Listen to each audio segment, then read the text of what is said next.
Hello, everybody. I want to welcome everybody. I want to welcome all of you to the Jazz Confusion Power Hour. I'm your host, Mel Albin, and we've had a list of extraordinary guests and special guests on the Power Hour. I'm going to continue tonight with an unusual kind of show. I'm going to have two different great artists on the show. The primary artist is Wade C. Long, and Wade is a phenomenal musician. He's also a composer, a producer. And the second person is a person who he has featured on one of his tracks. And his name's Christian de Mesones. I've known Christian for quite some time. Christian has had the #1 hit on Billboard, Hispanica. So we have two extremely talented musicians.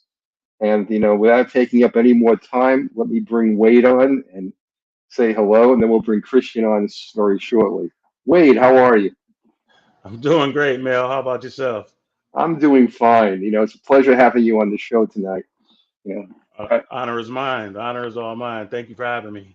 yeah, I've been listening to a lot of your music, and I mean, you're so versatile, and that's unusual. There are a few virtual artists that have been on my show and going to be on my show. One of them is Brian Culbertson. Who Yes, and yes, Brian can play 12 or 15 different instruments. yeah. Tell me about it. Yeah, yeah, So, having somebody like you who's very versatile too, in turn, you do everything from songwriting to band leadership to production, you know. Yeah, So, it's like I said, it's really a pleasure. So, let's thanks. start off. Let's start off first with just a few things about you. Sure. Okay. Why don't you tell us a little bit about, how you got the musical spirit? How did it first grab you? Well, if you ask my mom, she'll say it grabbed me when I was about 3 years old. She said she noticed me walking throughout the house, and later, probably when I was about 5, walking across the street from my elementary school. She said she could tell the music was in me, and I was going to have a hard time letting it go from there. I have my father, who's been gone for about 33 years now. He was a vocalist. My grandmother was my first piano teacher. I have a brother who's a drummer, another brother who who does some writing and co-wrote a song on an album as well. So it was inevitable. I was not going to be able to escape the music gene, and I'm glad. I'm glad I wasn't able to. Great. That's great. So, yeah, what kind of genres of music did you hear in your house from your Oh, siblings? are you kidding me? What you do better asking me what kind I did not hear. We, my family was the only black family in a predominantly white neighborhood, um, and what that means musically is I was listening. I always tell everybody from AC/DC to Andre Crouch, and that's literal. Kids in the neighborhood would be listening to AC/DC, Pink Floyd, uh, you name it. Be around my grandmother. She loved um, Presley, and Really? Hammy Faye Baker Oh, were her wow. go-tos. Be around some of my aunts and uncles. They were listening to Teddy Pendergrass, Stephanie Mills, Right. Dad. Some of the few memories that I do have from him was listening to Commodores. I got a little older and got into some of the new wave type stuff, and then eventually the jazz stuff. So literally, yeah, you probably do a lot better asking me what kind of styles were not there because they were all there, honestly. So I want to come back to that because obviously, your music reflects multiple genres also. But, how'd you get to the bass? How'd you become a bass player? Or how did you Actually, I'm become? a And then you became. I think if I read right, you did the bass and you went to keyboards. never did bass, Oh, but I thought you I've did. Okay. no, I've been a keyboardist. Yeah. Like I said, my grandmother was my first piano teacher, and I did a horrible job of learning the first time around.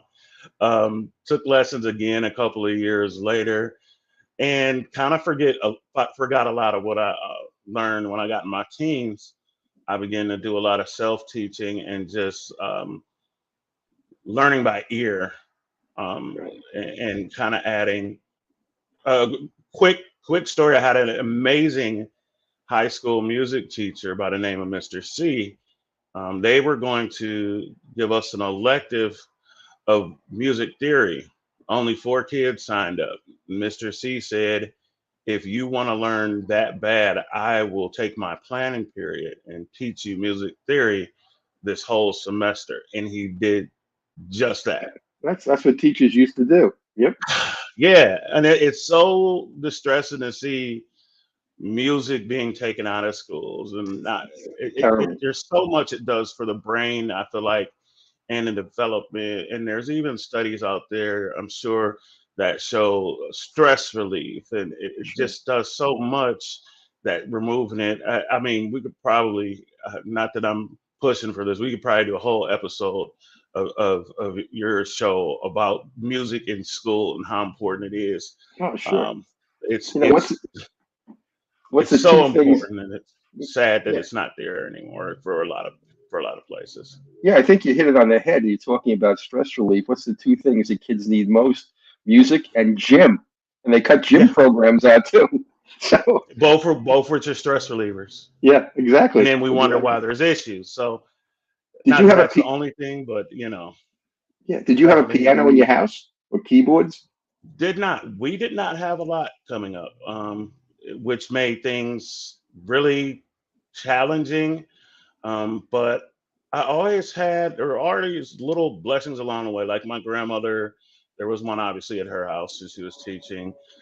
There was a nice lady at our church who, a couple years after I stopped taking piano lessons from my grandmother, she was nice enough to pay for myself and my brother to get piano lessons.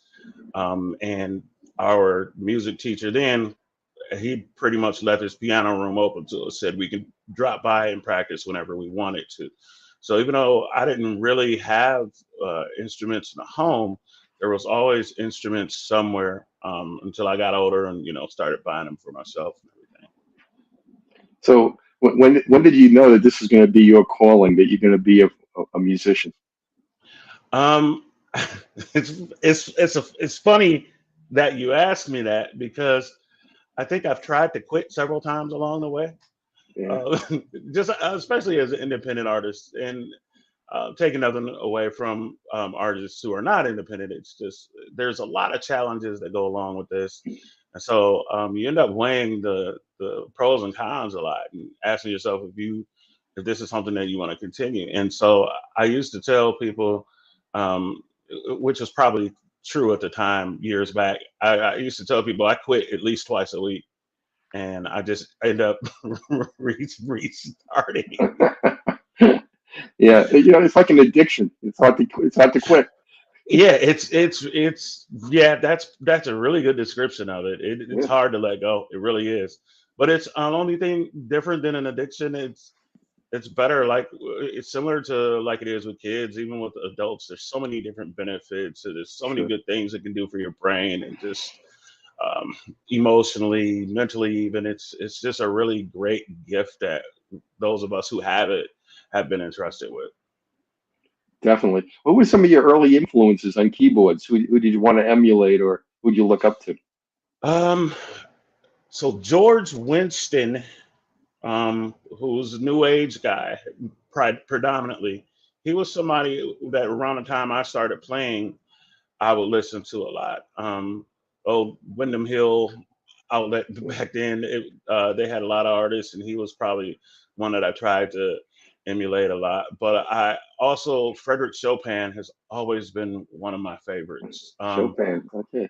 Chopin is unbeatable. And as I got older, I really fell in love with the work of Thelonious Monk. Uh, Okay. Okay. and I love the fact that he kind of didn't color inside the lines. He knew what he was doing. He knew what he wanted to play, and was pretty rigid in, hey, this is what I'm doing, and if you don't like it, then you don't like it, and then, no harm, no foul. But yeah, there's quite a few people. And the funny thing, you mentioned Brian Culbertson. He, in the past few years, has quickly sat himself upon my own personal Mount Rushmore of keyboardists. He's amazing. Of course, he plays other instruments, but there are a lot of people that I've really looked up to, and I kind of take things from as I compose and as I play myself. Yeah, and you talked about being an independent artist, and he does everything he does staging, leads a band, he does composition. He I have has no idea where he gets this energy from. I'm clueless. And then he has these two festivals he does, one in Chicago, one in California. I didn't know Uh, there were two of them. yeah, he has two, one in Chicago and one in California. And I mean, that's what a lot of artists today have to master. They have to master the business of music if they want to survive. Yeah, And yeah, I was talking definitely. to Christian about that earlier, and we bring him on. He'll talk a little bit about that too. There's no A&R anymore. There's no record labels to put you out on tour. There's let you use their studio gratis. It's all on your own dollar to the most part, and it's just a tough hoe to climb and tough hoe to road. And then the other problem is, and this is another issue too, getting paid 0.08 cents, 0.08 cents per play. You have to have like 2 million plays to make any money. Yeah, yeah. So You're definitely preaching to the choir. I know, I know. It's a tangled web we weave, definitely. But I don't think just a desire for money, although it can be done. I just don't think with something like this, just desire for money can make it Yes, happen. yes. Just because there's so many pitfalls and it's such a hard road that if your heart is not in it, chances are you won't be able to do it very long at all. No, you're right. What was the first song you ever composed? We're talking about, you can't quit. So how did you start? What was the first song you ever did? Okay, so this is probably unexpected from anybody who's heard any of my stuff. My first song was actually a rap. Huh, Before okay. you ask, no, I will not perform it. I've retired from rapping some years ago, but it was a rap. It was called ZZ3. I have no idea what the meaning was behind that anymore, but that was sometime in the 80s when rap really got big. But I laugh about it, but that there was like an element of composition, even at that age, even at that being my first piece. I remember there was a process that I went through in writing that song. And if I hadn't written that one, the other ones never would have gotten written either. So that was kind of my stumbling ground in writing. And I'm proud of it. That's a part of my history. That's great. When did you have your first release, your first song publicly My released? my first publicly released song was in 2011, a track called Enemy. And it's so funny. I tell this story to people who have not released anything at all yet. I just as they do, I was sure it was a number one hit and it was going to be groundbreaking and I was going to make zillions of dollars. Yeah. And it sold about 9 copies and nobody played it. And when I listen back on it, I understand why. So it's one of them things. There's two different schools of thought. Some people like to wait until their sound and everything about something that they put out is where they feel like it's perfect. And then the other school of thought is start where you are. And I'm more of the start where you are because I feel like if you don't start where you are, you won't learn a lot of the things that you need to learn along the way. Yeah, Yeah. yeah, absolutely. I mean, that's a tough thing for a lot of people to let go when they're composing or writing. It's just to say this is good enough for now. And for a lot of people, that just doesn't work. No, it's They not. want it It's to be not for that perfect. faint of heart. You gotta Yeah, keep going, and you have to yeah, be okay with. And for me, it's actually helpful that even to now I'm not where I want to be. It kind of gives you a mark to aim for. So for me, I hope I'm never 100% satisfied because I always want to have something else to shoot for myself. definitely. I want to talk about collaboration today because you've done some, and Yeah. so has Christian. So, who was your first collaboration? Who'd you collaborate with, or who'd you feature first? How long ago was it? What was the music like? Actually, I didn't collaborate with anyone until my Longitude Part 1 Keys Please. EP, which came out in 2021. And I collaborated with a guitarist who I'm so excited. He's going to have some stuff coming out soon. And he actually was on my current album as well. Andres Coca is just a really talented guitarist, and we collabed on a piece called Mr. Jones, and he really played his heart out, and I was really impressed with the work that he did on there so much that I think that collaboration led to me wanting to do more on the current album now. So yeah. Well, let me bring Christian on because I want to talk about this a little bit more, with the difference between being an isolated composer and collaborating, and what the different experiences are like. So let me bring Sure. Christian on, okay? Sure, absolutely. Brother Christian, how are you? Hey man, how are you, Mel? It's good to see you. Hey Wade, how you doing, brother? I'm good, bro. How are you? I'm good, bro. Can't complain. Man. Good to see Well, you. how did you two meet? I think Wade was a stalker. He just kept on sending me messages, man, on Facebook Messenger. Confirmed. And then he kind of wiggled his way into my world, man. He just very interesting how we connected, but we did connect through Facebook, and we started talking pretty much immediately. I asked for his phone number, and we started a conversation about life and music. And he was, inquisitive. He definitely knew my music. I guess he heard what was the song that you heard? That Big Tall Wish. Big Tall Wish. Yeah, That's Big Tall one, Wish. I know that one. Yeah. Yeah, and that song, which obviously anybody who knows Michael Jackson, that's definitely a Michael Jackson influenced groove. Actually, I think I can even remember. I think it's "Rock My World." I think we got the groove from, or one of those songs on. What was his one of his last albums? Not Escape, but the one before that. Probably Invincible. Invincible. Invincible. Right, Invincible. Yeah, that was one of my favorite Michael Jackson albums, to be honest with you. I thought it was Good. great. So yeah, we also have something in common too, which is that we both were nominated as Instrumentalist of the Year on soultracks.com.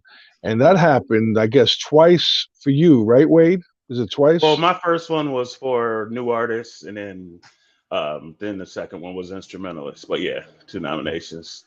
Yeah. So, So, I thought that was Wade, pretty cool. That's Wade, how'd you find this dude? You said how did I find him? Yeah, what made you start stalking my buddy?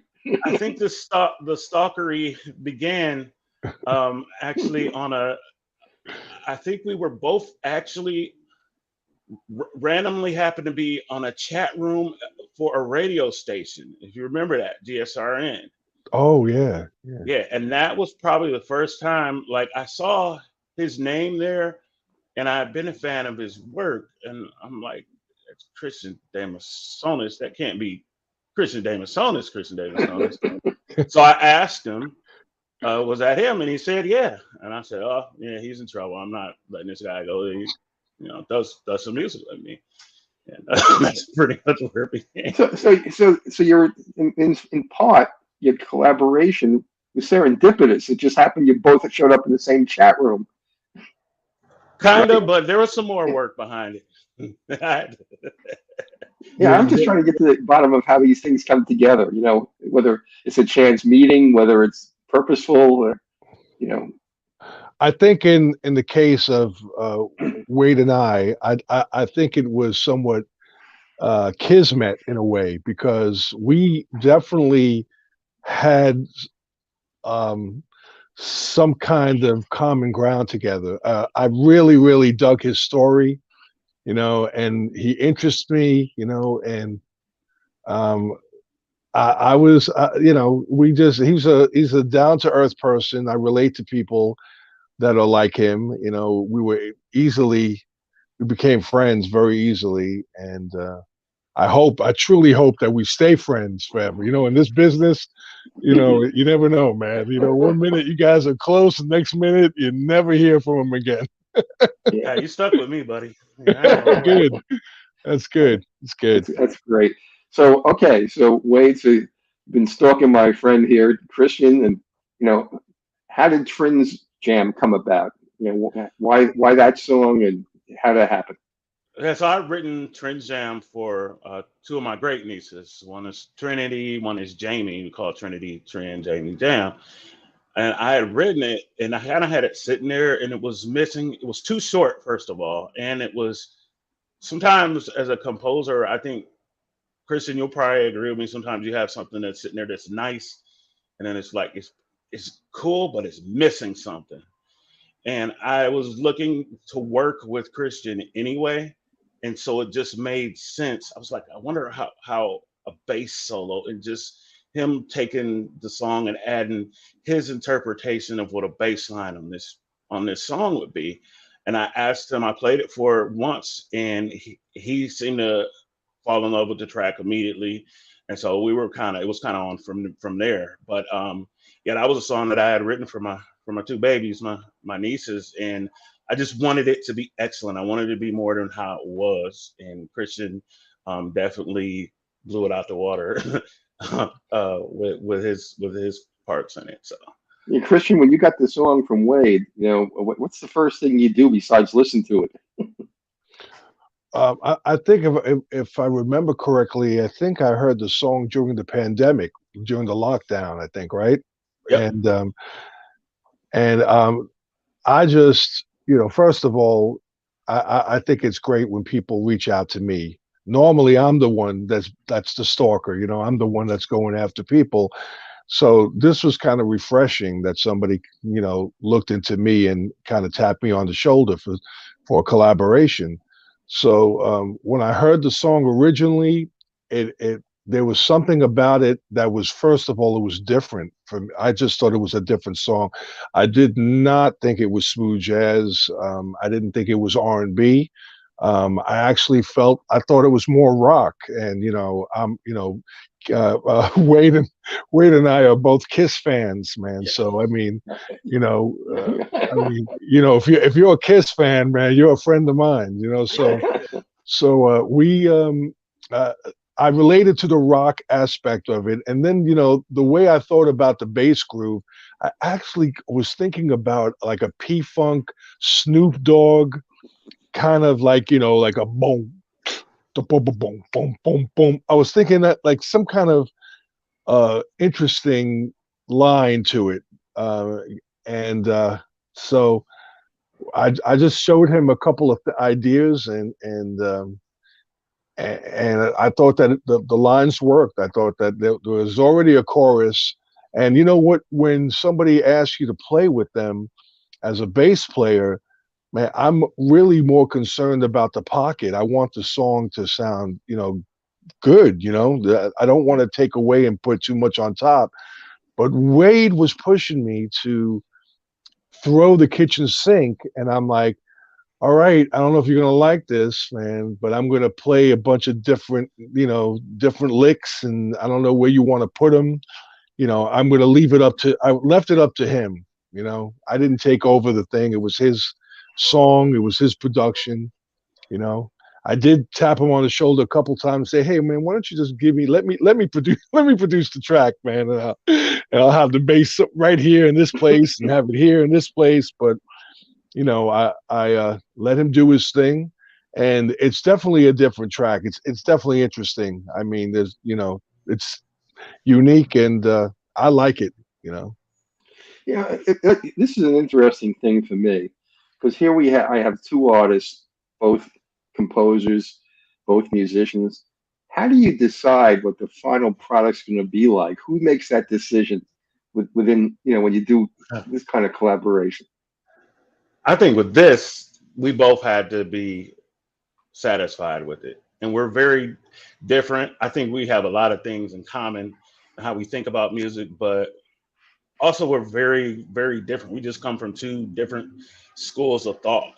But the one thing I wanted to do was be respectful. To me, I feel like if you're asking someone to be a part of your something that you've composed, you're asking them to collab with you. You at least owe them the decency of being okay with what they put out there. And so it did take some back and forth and some, hey, I don't like this, I like this better, and hey, I like this, don't like this better, until we both got to the point where we both felt comfortable putting our names on it and releasing it to the public. Okay, let me take this one step further. Okay, so now you both agree on the final product, but then it has to get mixed and mastered. And I've been connected to the music industry for quite a while, and there's two schools of thought on mixing and mastering. The person who did the composing and the producing wants to do the mixing and mastering, and the other thought is let somebody have a fresh look who has nothing to do with the composition, who only specializes in commercializing for radio or for airtime. So where did it go for the final mix and master? Did you do it, Wade, or did you do it, Christian, or what happened? No, Wade took care of all of that because it's his album, and even though we're collaborating, I still look at it as his song.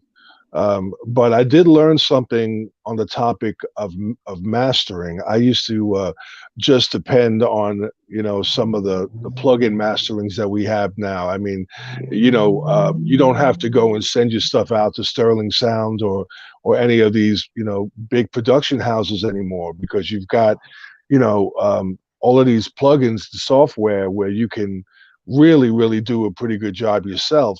But I will tell you that in my experience, especially with Hispanica, that I actually went with Bob James's guy to master the track, and I only went with him because I was concerned about radio. That's it. I was concerned about radio because I have my own idea of what I like and what I hear, right? And so does my producer, my brother-in-law. I am not an engineer. I'm not a mixer. I'm not a master. I just write. I write all my melodies. I do everything on my bass. I play one instrument. I'm not as talented as Wade or Brian Culbertson. I always have a problem pronouncing his name. But I mean,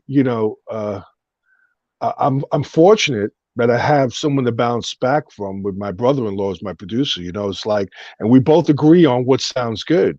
So, but in this case, you got to ask Wade what made him decide on where was he going to go? Who was he going to tap on the shoulders? Was he going to do it himself? You got to ask Wade that question. Wade? Yeah. So, well, like I said earlier, this track was it was a special track for me.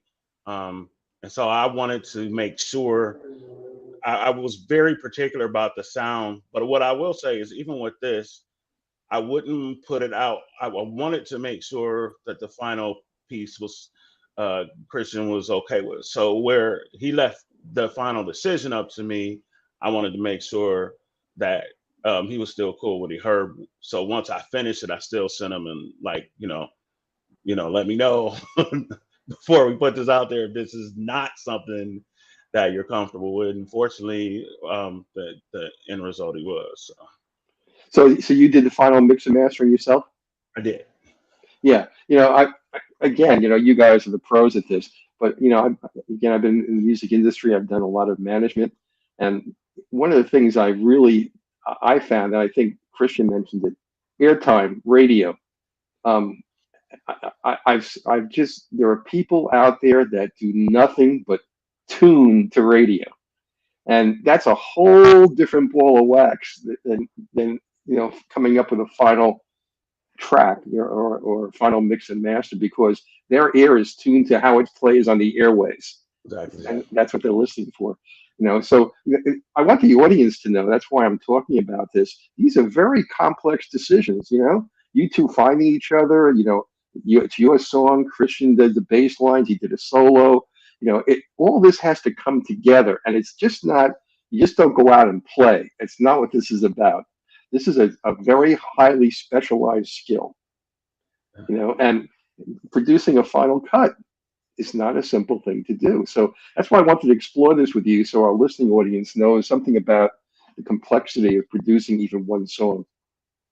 Yeah, I think Christian mentioning about when he collabs with other artists and wanting to make sure the pocket is good, and how he was kind of reluctant to just kind of go off and do his thing. What he didn't probably understand at the time, which I made clear afterwards, is but that's why I asked you to do it. And I just have like so much reverence for him as an artist. I feel like, he's big New York. You don't bring big New York on your track and then pigeonhole like Yes. Hey, don't do this. No, if I'm asking you to be part of it, kill it. And if it's something that's a little bit out of pocket, then I'll hey, can we tweak this or that? But no, I wanted him to go off. Like, that's why I wanted him to be a part of the song. And what he actually did on it, like, I love Big Tall Wish. I love there's 10 or 12 of his songs I could probably name if I could think of the names of them right now. But that songs of his that I love. And but the work that he did on here, I don't think it was second to any of that. It's different because the song is different, but I think the work that he did on this track was just as magnificent as any of his other tracks. Well, let me play it for our listening audience, and I'll have you guys comment on it again. So let me play it right now.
Are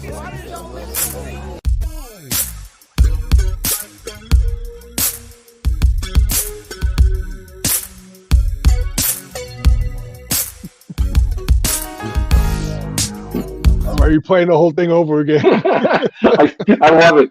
I'm just listening to it. Okay. All right. So tell me about this a little bit more, Wade. You know, you told me about, that you wrote it for family members. That was the initial thrust of this. Well, they loved it, one of the two. Yeah, no, I wrote it for my two great nieces. They're just lovely little girls. I adore them. They're just like one of the bright lights in my life. And I joked with my brother, who was their grandfather. I'm like, now any of these little boys that come up to them later know they have to start at a song and work their way up from there. Definitely. And I'm saying that somewhat jokingly, but I want them to understand their value, that somebody, in this case their uncle, cared so much about them that he wanted to express his feelings for them in music. And hopefully, they're young now. Hopefully, as they get older, they can grasp what that really means and be able to accept it and cherish it. Music, one of the cool things about being a musician is our work can outlast even our existence on the planet. So if for whatever, God forbid, something was to happen to me, or just even, a million years old I die, they will have that here with them. And they'll always be able to say somebody wrote and produced and released a song that was just for them.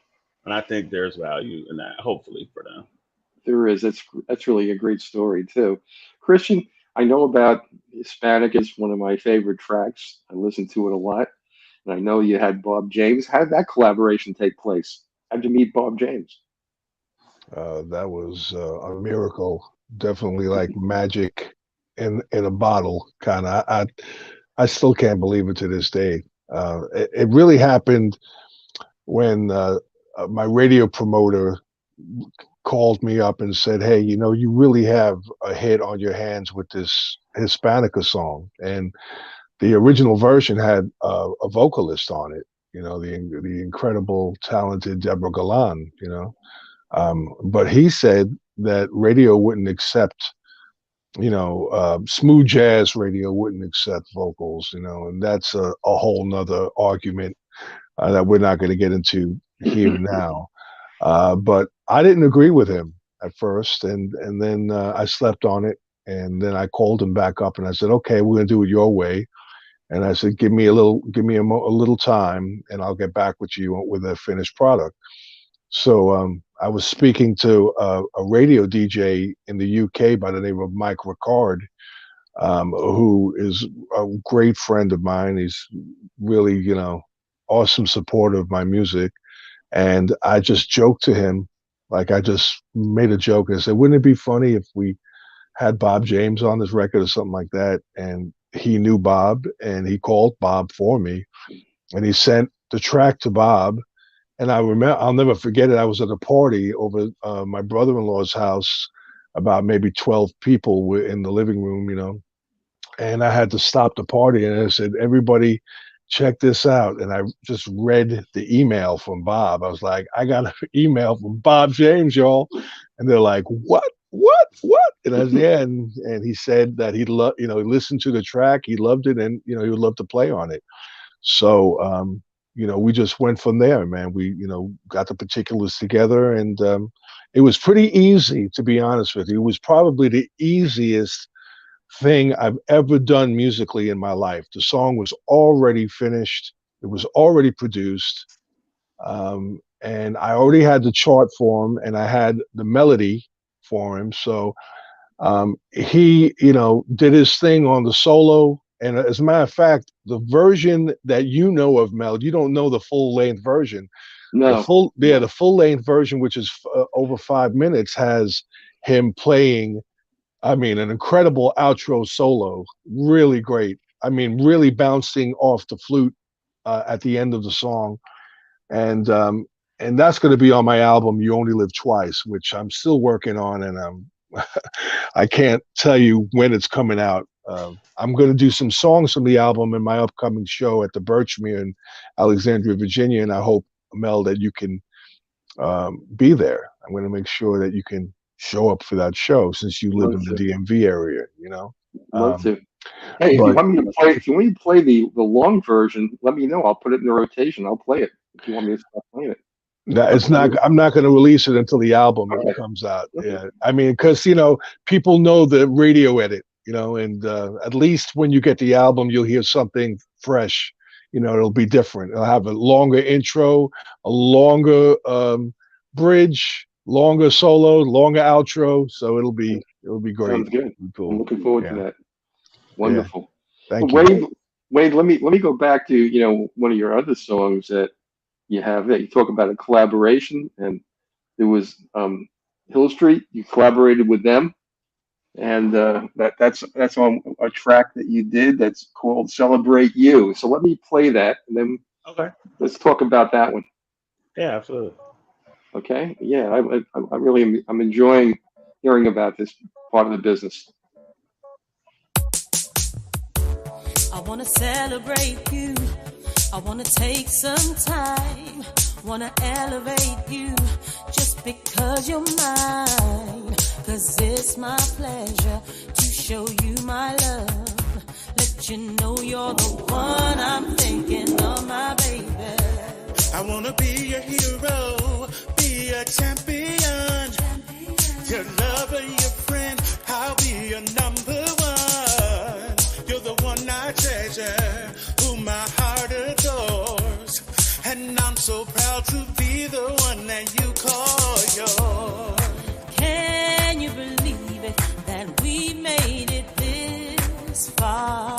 So far, my love. I'll live life again just to share it with you and to spend my life with you.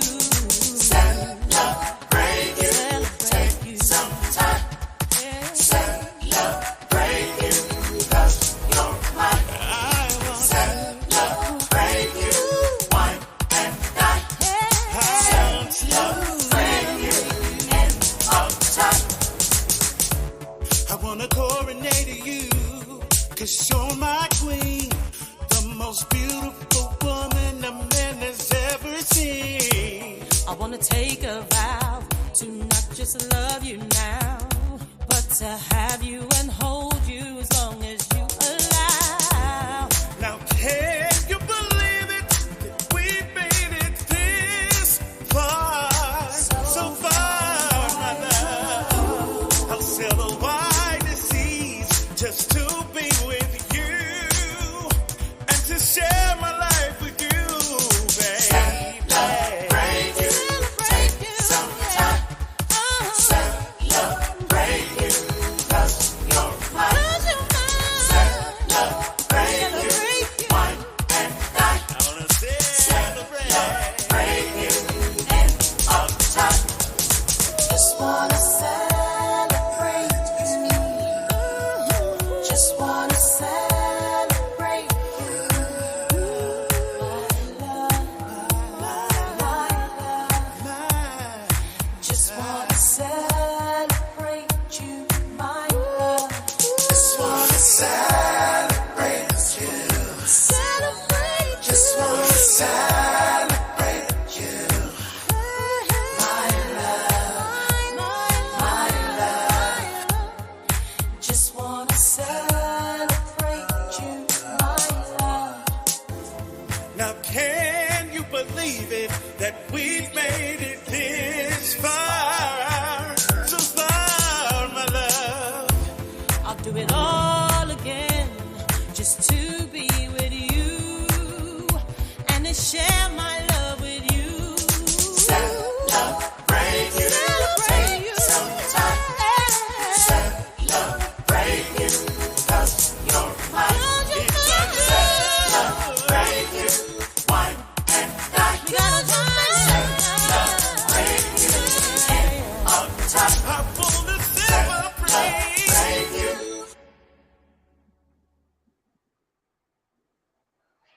Hey, great track. Appreciate Excellent. it. Appreciate it. Yeah, that's great. So how did you get a hold of Hill Street Soul? How did that come about? That was kind of miraculous in its own right. I was working with a really great producer, remixer, Tom Glide. He was doing a remix for Electricity, which is the previous single. And I was writing Celebrate You around the same time. And actually, I was just about done recording it. But I was like, it could really use a lady's voice in here. And she's somebody, Hil is somebody that I've been a fan of for years, probably all the way back to the late 90s when she very first started recording. And I knew her and Tom had worked together. So I was just like, well, let me just ask the guy if he can, holler at her just to see if she might be interested. I didn't really think he would because that kind of taboo sometimes. And he was like, oh yeah, I'll email her today. He emailed her. She said it was okay to contact her.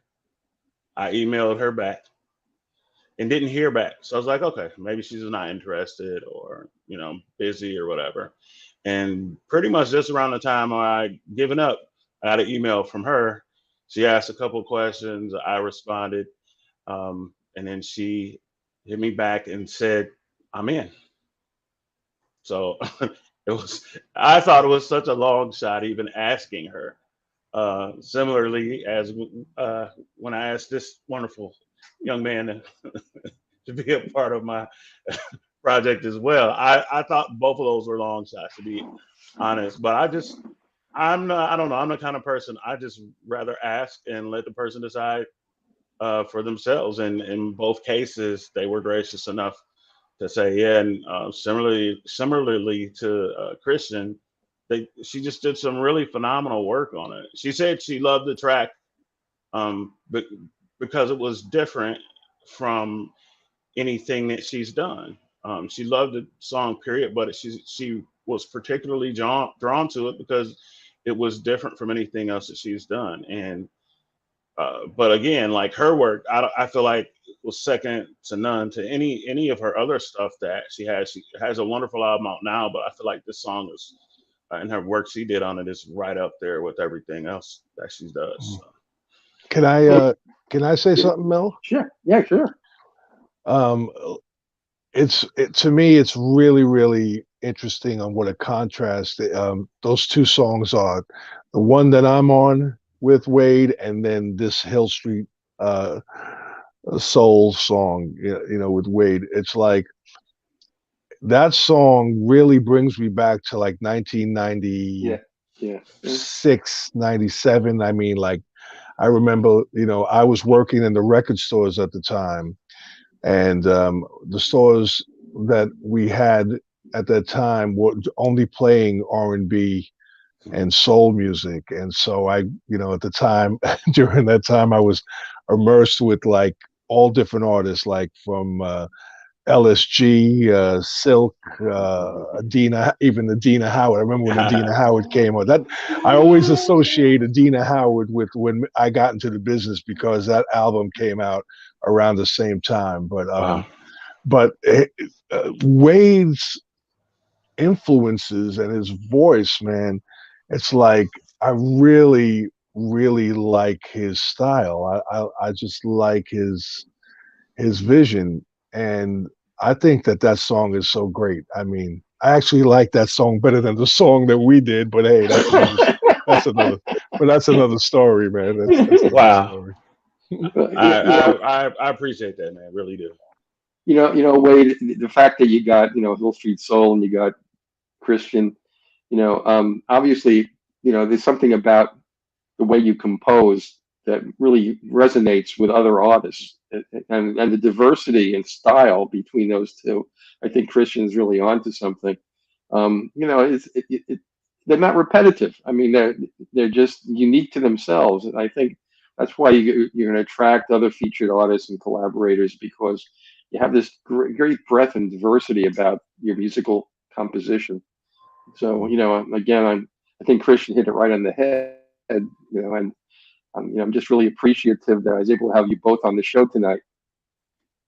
I'm so glad you had me, and I appreciate the kind words from both of you gentlemen. Really do. It means a lot. Good. Well, Wade, what's next on your agenda? What are you going to be doing the next 2 to 5 years? Oh wow. Hopefully getting out and playing live. That's what I want this to lead to. Celebrate You. This is the current single. It's doing really well in the UK. It's starting to catch over here in the States. So I'm really, really pumped about that. Got a few other singles coming down off this album, including Trends Jam. I'm just really excited for this album, and I'm really excited for it to get out in all the people's ears and really get out. I've been chomping at the bit to get out and play. I was gonna do some stuff right before the pandemic, and then now just really promoting the album and getting it out to radio and kind of working the social media channels has had all my time and energy. But yeah, I want to get out there amongst the people and have some fun and play, hopefully somewhere between the two coasts. Me and my bro Christian can go before the people live, and just to get out and share the music with the people who are supporting it. That's on my agenda. That's great. And Christian, what do you have coming up, and what's your long-term plan?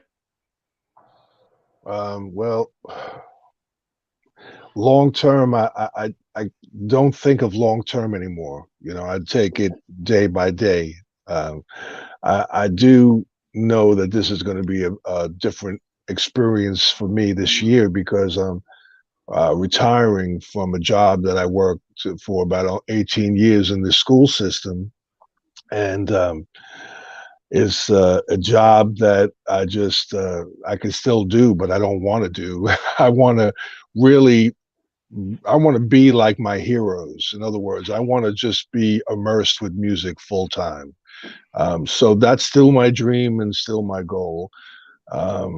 And I do have a new album I'm working on. I do have a bunch of artists on that album. I've got a song that Wade has given me that I'm working on right now. And so we'll have more collaborations in the future, Wade and I. And all I can tell you, man, is, you just got to celebrate life. Like that song, man, celebrate love, celebrate life, man, keep on pushing yourself because, one thing I remember from earlier that Wade was saying was like he quit music like twice a week, and I could really relate to that because we don't want to admit that. Nobody wants to admit that we feel like that, but as Wade said earlier, man, the challenges are absolutely unbelievable, and anybody who's in this business, everybody, the whole world should respect and kiss our feet. That's how I feel. That's exactly how I feel. I think when I walk down the street, people should just throw money at me, man, saying, you know what? This guy is hanging in there, putting out his own music, spending his own money, hiring musicians, pushing stuff, making phone calls every single day, and got a day job also, man, which, so that's how I feel about it. Yeah, that's the purpose of this show. I want people to really know that you just don't get up there and play, that there's a commitment that's buried so deeply in your soul, that it is like an addiction, and it's stressful at times and difficult, and it requires both the emotional capacity to generate new music and the business side, in your head to keep on doing it. It's tough, and again, I appreciate the fact that both of you come out here and willing to talk about that also. Now I heard, Christian, you mentioned the Birchmere. You have any other gigs coming up you want to talk about? Well, I was waiting on word if I was going to be playing the Long Beach Festival Jazz Festival, and if that was happening, then I was going to book either Spaghettini's or Humphreys or something in LA. I've experienced LA, this past summer twice. Now, I used to live in Hollywood, so it was a culture shock for me to go back after 40 years. I mean, I'd lived in Hollywood in 1979. I left in 1980 actually to go and pursue a gig in Hawaii with a heavy metal cover band. And then I came back to New York. So I haven't been on the West Coast for that long. And I got to tell you, man, I freaking loved it. I loved it. I loved it. I mean, we were staying on Los Alamitos Boulevard, which is near Anaheim. Yeah. And I mean, it's not the prettiest boulevard in the world, but I mean, it felt like home. And, everybody from LA complains about the traffic. And I used to drive a cab in New York. So to me, the traffic was a joke. Man, that traffic was nothing. I learned how to drive in LA, by the way. I learned how to drive in the parking lot of the Hollywood Bowl. My friend taught me how to drive. I had a Dodge Dart, and we would just go in circles and circles. I had a Dodge Dart. Yeah. So, so I really love the West Coast. I love the vibe. And so I'm hoping that happens. And if it doesn't happen, hey, that's how it goes. But I am scheduled to perform in November with Will Downing, Sheila E., Michael Lington, and Howard Hewitt and Steve Cole. And so I'm opening for them. Yeah. That's fabulous. Yeah, and that's in Hampton, Virginia at the Jazz Legacy Gala, which happens now. It happens twice a year. It used to happen just in November around Veterans Day, but now it's the promoters have expanded. So so Wade, man, maybe you can come take a visit over here, man, and play at the Midnight Jam. They've got a Midnight Jam there where they introduce new artists. Definitely on my short list of things to do. Definitely want to hit up the DMV area. There's so many great musicians out there and really cool people like yourself that I've gotten to meet. So that's definitely on my short list of places to travel to. That'd be wonderful. Good. Look, let me put this up here. Christian, I'm Wade. Why don't you tell us, Wade, how people get in contact with you?